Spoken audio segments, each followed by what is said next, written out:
There is a doctor in Chicago, 43 years old, went to school for 12 years to earn the right to do what she does.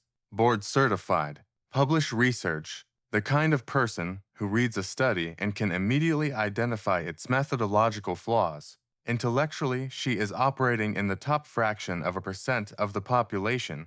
Her income last year was $214,000. Her retirement savings balance is $41,000. She has a car lease on a vehicle that costs more than most people's annual salary, a mortgage that is technically affordable but leaves almost no room for anything else, $3,000 in credit card debt that has been approximately $3,000 for 2 years. She knows she should be saving more. She knows the compound interest math. She could explain it to you better than most financial advisors, and yet, here is what I want you to understand before anything else in this video. The doctor's financial situation is not a knowledge problem. It is not an intelligence problem. It is not even a discipline problem in the conventional sense. It is a psychology problem, and the psychology problems that produce bad financial decisions are more common in highly intelligent people than in anyone else. Not less common, more. If that surprises you, it is because you have been working with the wrong model of how financial decisions actually get made. Today, I am going to show you the real model. And once you see it, you are going to recognize something in yourself that no amount of financial education ever helped you see clearly. My name is Sig, and I spend way too much time thinking about money, behavioral finance, and specifically why the people who should theoretically make the best financial decisions so often do not. Subscribe to this channel right now if you want to understand money at the level of actual human psychology rather than at the level of what people are supposed to do, and give this video a thumbs up if at some point in the next 20 minutes you catch yourself thinking that sounds exactly like something I have done, because you will. Let me show you why. Here is the model most people are working with when they think about financial behavior. Smart people know more. Knowing more produces better decisions. Therefore, smart people make better financial decisions. This model is wrong at the second step. Knowing more does not automatically produce better decisions. It produces more elaborate justifications for decisions that were already made by a different part of the brain. The research on this is consistent across decades of behavioral economics. Daniel Kahneman, the Nobel Prize-winning psychologist who spent his career studying human judgment, documented extensively that intelligent people not less susceptible to cognitive biases than less intelligent people. In many cases, they are more susceptible because they are better at constructing convincing explanations for why their biased decision was actually the rational one. Kahneman called this the intelligence trap. The ability to reason that normally produces better decisions becomes the ability to rationalize, which produces better-sounding versions of the same bad decisions. The financial version of this plays out every day in the portfolios, the spending habits, and the savings accounts of some of the most educated and high-earning people in America,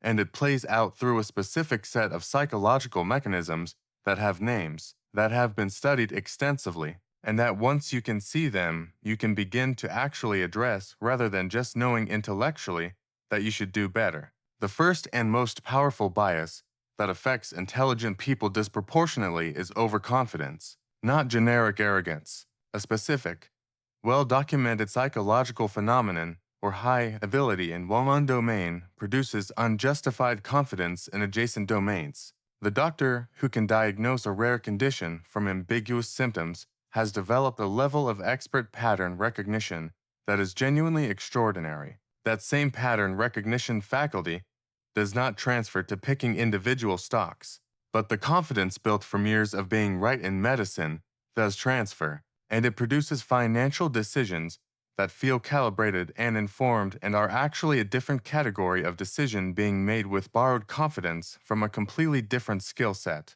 A study from the University of California at Berkeley analyzed the trading behavior of over 78,000 individual investors over 6 years. The finding was stark. The more frequently investors traded, the worse their returns. The bottom quintile of traders by return frequency was also the most active, the most confident, and the most educated among the group. Overconfidence in financial markets is specifically measured by something called the miscalibration effect.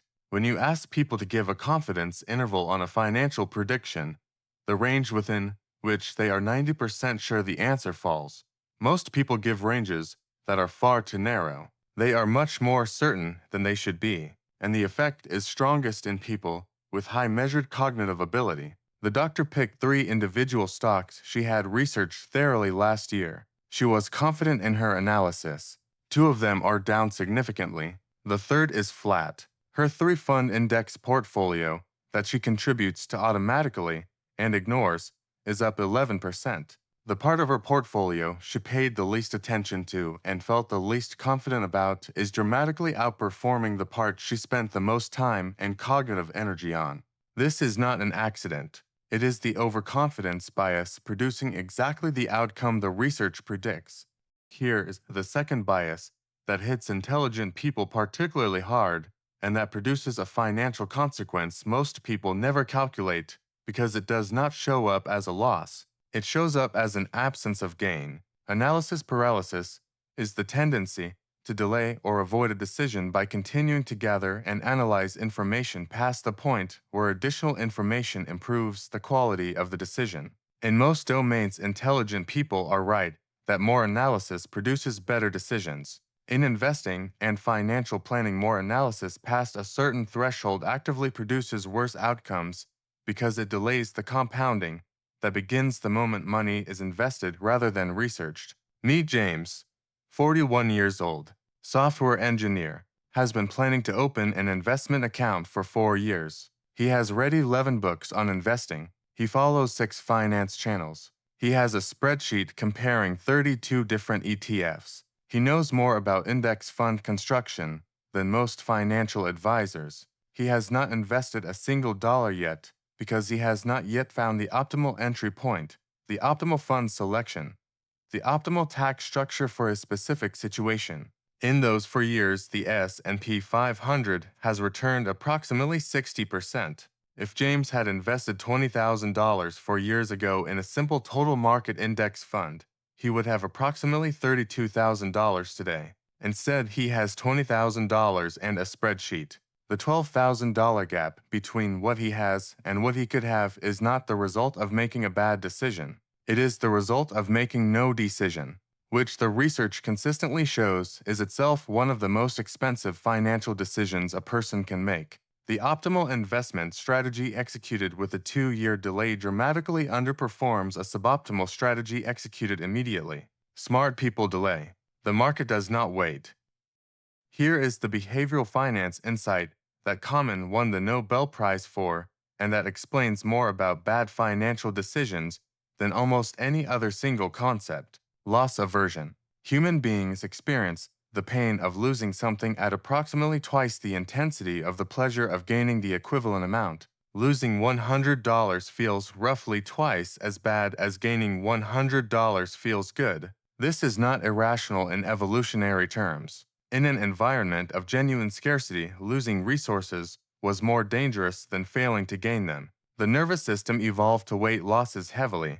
The problem is that this evolutionary calibration produces systematically bad financial decisions in a modern investment environment. Investors sell winning investments too early to lock in gains and hold losing investments too long to avoid realizing losses. This is called the disposition effect, and it has been documented across virtually every demographic and every market. But here is the part that specifically hits intelligent people hard.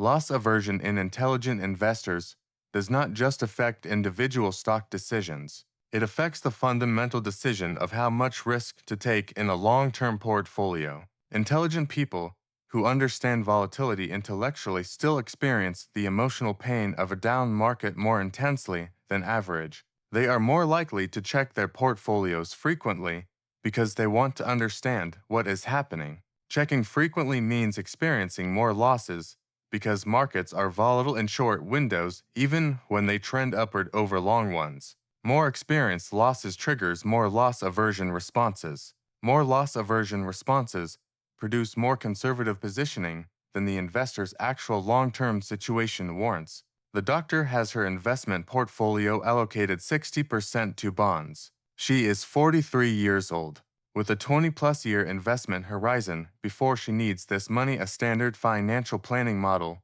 would suggest 70 to 80% equities. She chose the bond-heavy allocation because the 2020 to market decline was viscerally painful in a way that her rational understanding of long-term investing could not fully override.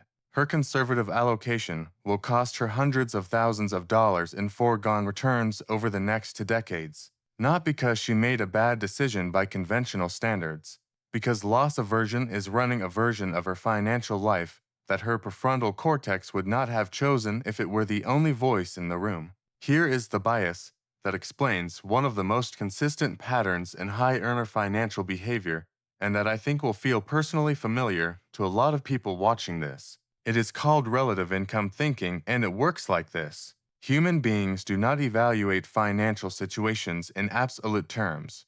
They evaluate them relative to reference points, and reference points shift with income. When you earned $40,000, a car payment of $300 felt significant. When you earn $200,000, that same $300 payment is psychologically trivial. It barely registers. The absolute amount is identical. The psychological weight is completely different because your reference point shifted. This is why lifestyle inflation is not primarily a discipline problem. It is a reference point problem. As income rises, the psychological threshold for what counts, a meaningful expense rises with it. Individually, each expense increase is too small to trigger deliberate evaluation. A nicer coffee here, a better apartment there, a car that is reasonable given the income level. Collectively, these reference point shifts produce a cost structure that can consume a $200,000 salary as completely as it consumed a $50,000 salary 10 years earlier, leaving the high earner with a more expensive life and the same amount of savings capacity they had at a third of the income. The doctor's spending has expanded to match her income so precisely that her monthly cash flow at $214,000 is not dramatically different from her cash flow at $120,000 5 years ago. Both times she felt like she was managing reasonably well. Both times almost nothing was building. The reference point kept moving. The gap stayed identical. Here is a bias that Richard Thaler documented and won the Nobel Prize for in 2017, and that produces genuinely bizarre financial behavior in otherwise intelligent people. Mental accounting is the tendency to treat money differently based on its source, its label, or its intended purpose rather than treating all money as fungible. In practice, this produces decisions like carrying credit card debt at 22% interest while simultaneously maintaining a savings account earning 4%. The math on this is unambiguous. The savings account is costing you 18 percentage points annually relative to paying off the card. A person who understands compound interest can calculate this in 30 seconds, and yet millions of intelligent people do exactly this. Because the savings account and the credit card are in different mental accounts. The savings account is the safety fund. The credit card is the spending fund. They feel categorically different even though mathematically they are the same money. Or consider the bonus mental account. Most people treat a bonus or a tax refund differently from their regular income. They spend it more freely. They put it in a different category. Even though $1 of bonus is identical in every way to $1 of salary, the mental account it lands in determines whether it gets invested, spent on something enjoyable, or used to pay off debt based on something that has nothing to do with optimal financial decision-making. James received a $12,000 bonus last year. He spent $8,000 of it on a vacation that he would never have authorized from his regular paycheck and put $4,000 in savings. If he had treated the bonus as regular income and applied it to the most financially optimal use, in his case paying down a 7% student loan, the decision would have been straightforward. The mental account it landed in made it feel like different money, with different rules, producing a suboptimal outcome that he would not have made if he had evaluated it on pure financial merits. Here is the hardest thing to accept about financial psychology for intelligent people, and I want to say it as directly as I can. Knowing about these biases does not protect you from them. That is not the way bias works. Kahneman himself acknowledged that despite spending his entire career documenting cognitive biases, he remained susceptible to them. Understanding that overconfidence exists did not make him immune to overconfidence in specific situations. Understanding loss aversion did not make the emotional pain of losses disappear. Knowledge creates the possibility of designing systems that work around the bias. It does not eliminate the bias itself. This is why the most effective financial decision-making does not involve trying to think your way past emotions in the moment. It involves building structures that produce good outcomes without requiring you to win a battle with your limbic system every time a financial decision comes up. The structure is the solution, not better thinking in the moment of decision. Let me be specific about what actually works, because this video should produce change, not just recognition. For overconfidence, the structure is removing active decision-making from long-term investing entirely. A 3-fund portfolio in a tax-advantaged account with automatic contributions requires zero ongoing decision-making, which means zero opportunities for overconfidence to produce expensive active decisions. The research on passive versus active investing is not ambiguous. Over any 20-year period, more than 80% of active funds underperform their benchmark index net of fees. The confident stock picker is almost always underperforming the person who chose an index fund and stopped thinking about it.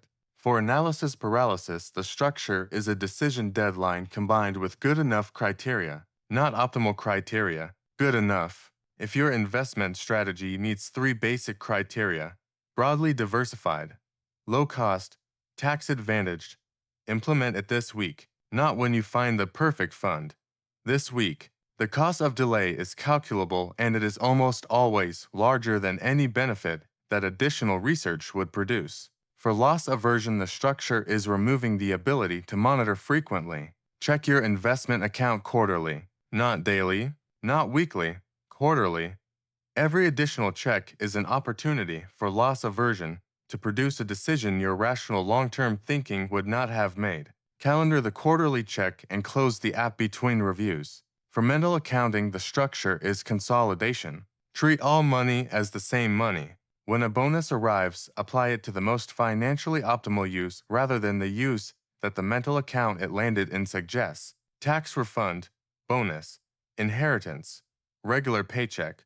The optimal use is determined by the math of your situation, not by the category the money arrived in. For lifestyle creep, the structure is automation that happens before the reference point can adjust. The moment income increases, direct a predetermined percentage of the increase to investment accounts before it hits your checking account. The reference point never gets the chance to shift upward because the money never appears in the spendable category.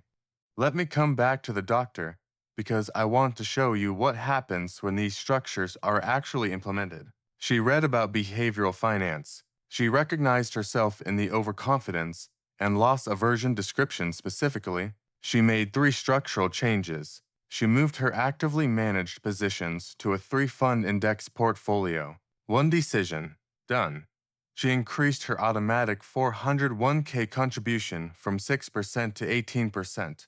It happened on payday before her checking account received the money. She stopped checking her investment account weekly. She set a calendar reminder for a quarterly review and deleted the app from her phone home screen. 6 months later, she has not made a single active investment decision. Her portfolio has performed in line with the market. Her savings rate has tripled. Her Sunday morning financial anxiety is measurably lower, not because she got smarter about money. She was already smart, because she built structures that produce good outcomes without requiring her to beat her own psychology in real time. The dumb money decisions that smart people make are almost never the result of insufficient intelligence. They are almost always the result of intelligence being applied to justify decisions that psychology was already making. The fix is not more intelligence. It is better architecture. The doctor did not become a better investor by learning more about markets.